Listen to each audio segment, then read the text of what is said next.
Hello, good morning students. આજે આપણે operating સિસ્ટમના યુનિટ 2નો લાસ્ટ થિયરી ક્વેશ્ચન નંબર 4 જોવાનો છે. ક્વેશ્ચન નંબર 4 છે explain scheduling criteria.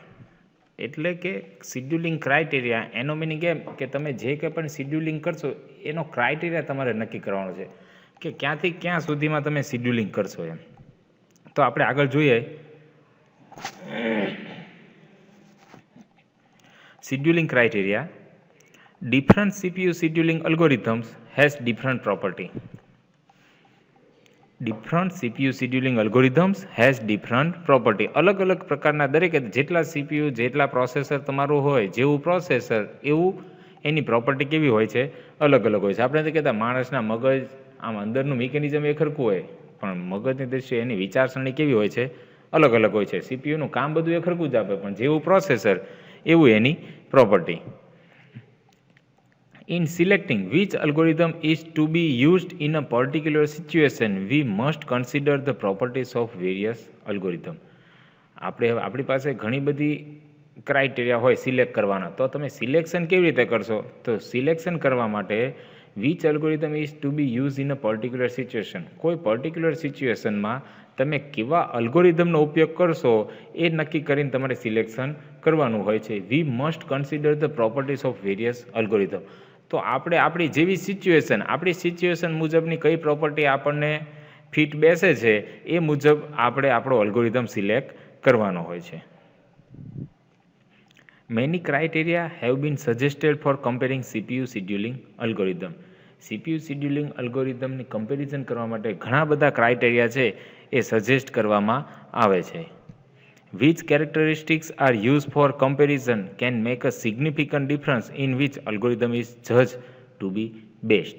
Which characteristics are used for comparison. તમે કમ્પેરિઝન કરવા માટે કઈ કેરેક્ટરિસ્ટિકનો યુઝ કરો છો એ મહત્વનું છે. Can make a significant difference. એની ખાસ મહત્વની કેરેક્ટરિસ્ટિક્સ હોય એ કેરેક્ટરિસ્ટિક્સનું આપણે શું કરવાનું હોય કમ્પેરિઝન કરવાનું હોય. માનો કે આપણે કમ્પેરિઝન સારું કરવું હોય તો તમે OnePlusનું કમ્પેરિઝન છે એ વિવો સાથે અથવા તો તમારા એપલ સાથે. હવે હું એમ કહું કે ભાઈ એપલનું કમ્પેરિઝન મારે ચાઇનાના ફોન સાથે કરવું છે તો એ બેસ્ટ કમ્પેરિઝન ન કહેવાય. શું કામ? એપલની કેરેક્ટરિસ્ટિક્સ અને ચાઇના ફોનની કેરેક્ટરિસ્ટિક ઘણો બધો તફાવત છે. એટલે એવી કેરેક્ટરિસ્ટિક્સ તમારે કમ્પેરિઝનમાં યુઝ કરવાની કે એનો તમે જે ડિફરન્ટ કાઢો એ અસરકારક તમારે સાબિત થઈ શકે અને એના દ્વારા વિચ અલ્ગોરિધમ ઇઝ જજ ટુ બી બેસ્ટ. અને તમારે જજ કરવાનું છે, નક્કી કરવાનું છે કયો અલ્ગોરિધમ છે એ તમારા માટે બેસ્ટ છે.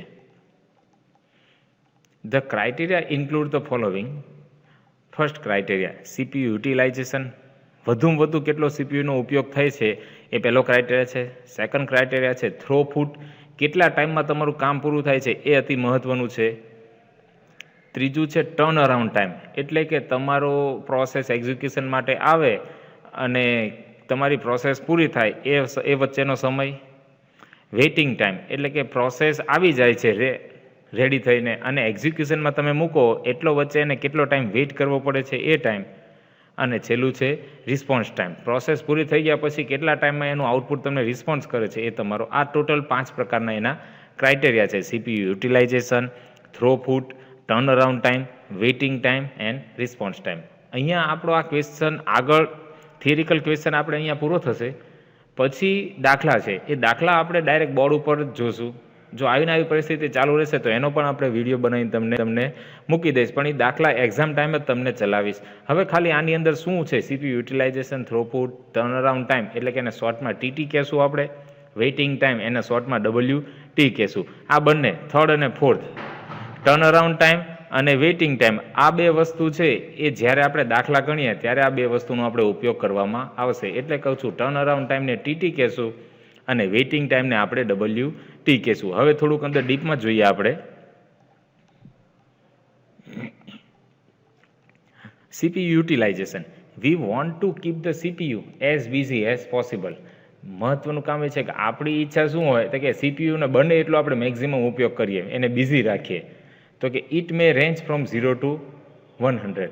કેટલું બિઝી રાખશો તમે? તો કે 0% સ્ટાર્ટ કરો ને 100% સુધી 100% 24 કલાક બિઝી રાખો ભાઈ. 15 કલાક કામ કરો, 8 કલાક એને છોડી દો. એવી રીતે it may range from 0 to 100 in real time સિસ્ટમની વાત કરે છે. It should range from 40% to 90%. Real time સિસ્ટમની અંદર સીપીયુ કેટલું વર્ક કરતું હોય છે, કેટલું બિઝી હોય છે, તો કે 40%થી લઈને 90% સુધી એ શું હોય છે, બિઝી હોય છે. 100% બિઝી રિયલ ટાઈમ સિસ્ટમમાં હોતું નથી. આગળ જોઈએ throughput. If the CPU is busy executing processes, જો તમારું સીપીયુ છે એ પ્રોસેસના એક્ઝિક્યુશનમાં બિઝી હોય તો then work is being done, તો તમારે એમ સમજવાનું તમારું કામ છે એ પૂરું થઈ રહ્યું છે. One measure of work is the number of process. બીજું એક થ્રોપુટ એટલે કે તમારા ટાઈમ કાઢવાનું બીજું એક કયો પાસો છે, તો કે વન મેઝર. બીજું માપ કયું છે, તો કે one measure of work is the number of processes. એક કરતાં વધારે પ્રોસેસીસ તમારી પાસે જેટલી અવેલેબલ હોય એની વાત કરે છે. That are completed per time. આપેલા ટાઈમની અંદર નંબર ઓફ પ્રોસેસીસ, કેટલી પ્રોસેસ છે કમ્પ્લીટ થાય છે એ ટાઈમની અંદર એ નક્કી કરવાનું, તો એ તમારું શું કહેવાય, થ્રોપુટ. થ્રોપુટ મીન્સ કે હું તમને એમ કહું ભાઈ મારે 1 કલાકની અંદર 100 યુનિટ પ્રોડક્શન થાય છે, તો એ તમારું સારામાં સારું કેટલું કહેવાય, 100 યુનિટ થાય છે તો એ સારામાં સારું કહેવાય. હવે નેક્સ્ટ 1 કલાકની અંદર તમારે 40 જ યુનિટનું જો પ્રોડક્શન થયું હોય તો તમારું થ્રોપુટ છે કેવું કહેવાય, વીક એટલે કે નબળું કહેવાય. એટલે કે આપેલા ટાઈમની અંદર તમારું કેટલું કામ કમ્પ્લીટ થાય છે એ ટાઈમને એ તમે શું કહેશું, આપણે અહીંયા એને થ્રોપુટ કહેશું.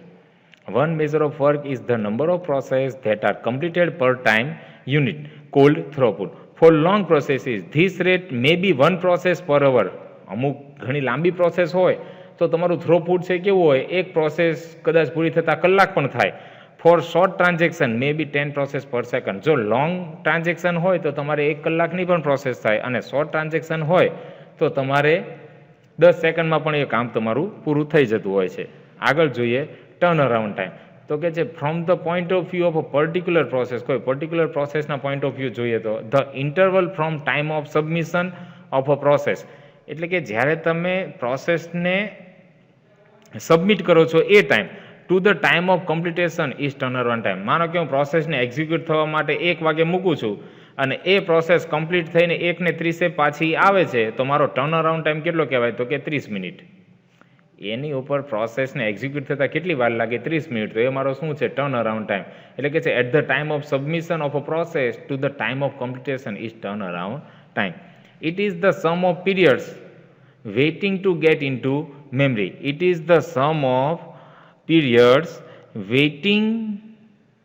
It is the sum of periods spans એટલે વેચું. It is the sum of process spans waiting to get into memory.